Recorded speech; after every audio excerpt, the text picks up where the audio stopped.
बलि जाऊं सदा नैनन की, बलि जाऊं सदा नैनन की,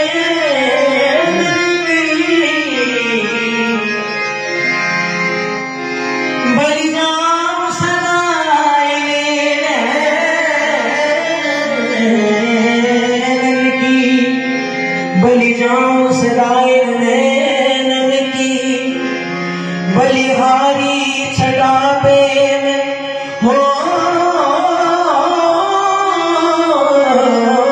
होता रहूं, कभी भूलूं ना नाम तुम्हारा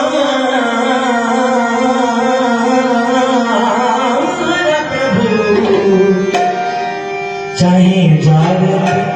या स्वप्न में सोता रहूं। कोई कह रहा कि महल बनवाऊंगा मैं, और कोई कह रहा कि शहंशाह बन जाऊंगा। कोई कह रहा कि महल बनवाऊंगा मैं, और कोई कह रहा कि शहंशाह बन जाऊंगा, पर कोई न जाने इस जीवन की क्या औकात है। 4 दिन की चांदनी और फिर अंधेरी रात है। भजन सुनाओ चाहत जब प्रभु श्री राम जी 14 साल के वनवास में गए, वन में रहे वाला बोल भील के बेटा ठाकुर जी के देख के कहत बने जाते रुआ जरूर कोनो राजा बाबू है, हम मऊ का रहे वाला कहीं भोजपुरी तनी कमजोर है। बोल भील के बेटा का कहत बने, माँ पनी दादा नीसा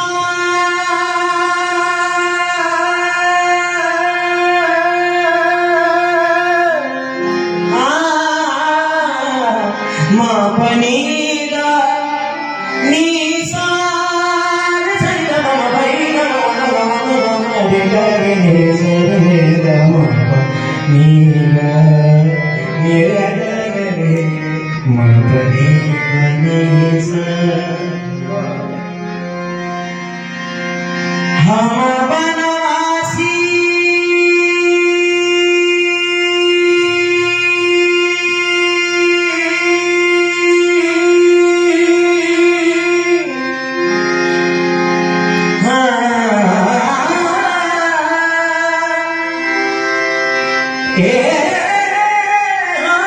हम बनवासी, हम बनवासी,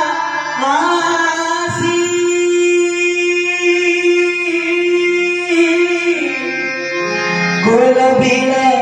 के बेटुआ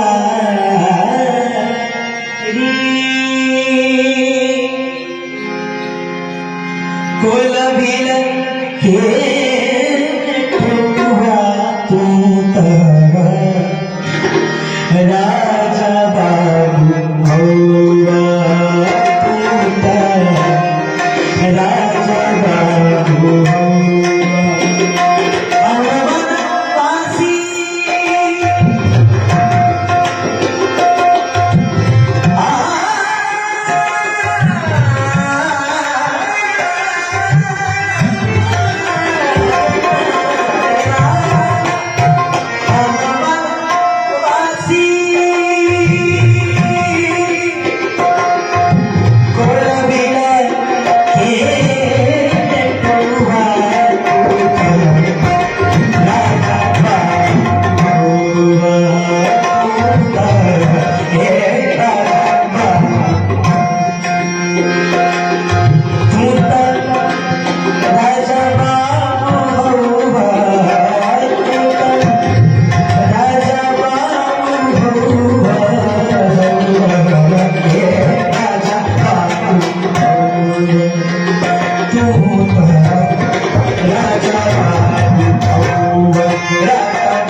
बोल के बेटा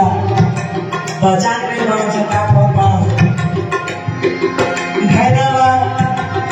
माई बाप हुई है औरी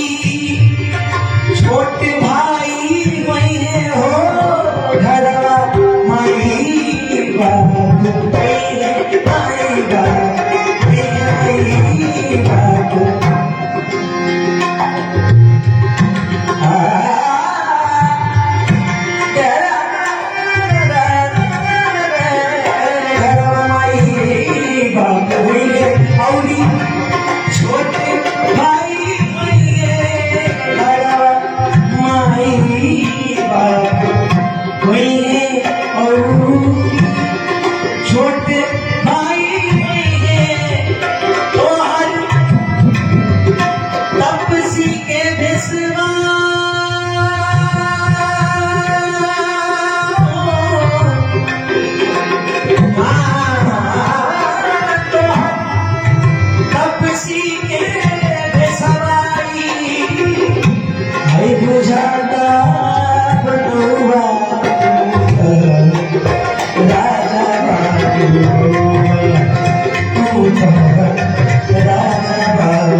नहीं सांची कहो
देश पूरा यहाँ बाटे बाना जाए बाटे बाना जाए बाटे बाना जाए देश पूरा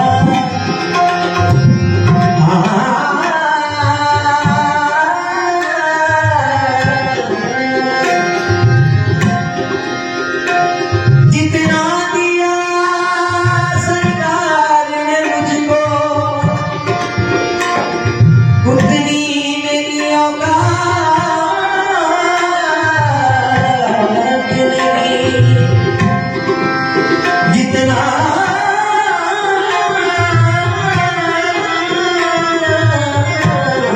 दिया जितना दिया सरकार ने मुझको उतनी मेरी औकात नहीं ये तो कर्म है मुरली बाल का वरना मुझ में तो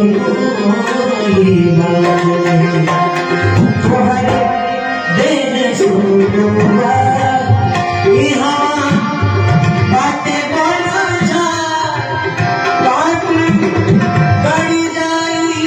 औरी